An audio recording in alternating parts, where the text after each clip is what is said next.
How to fix color saturation changes while playing a game on PC. 1. Update, using the recommended Avast driver updater in this video guide, or reinstall display drivers. 2.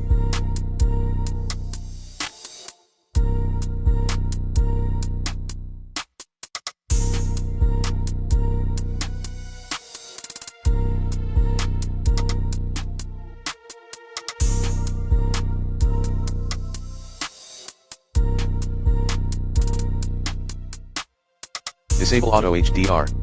3.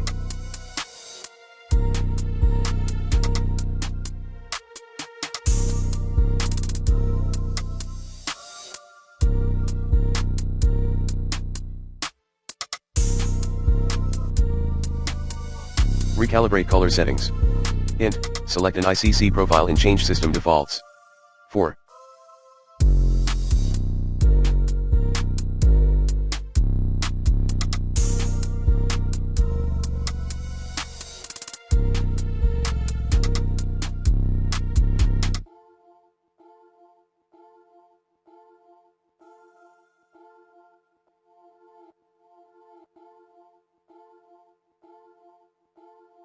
Select a different color setting in the game. 5. Repair the game files.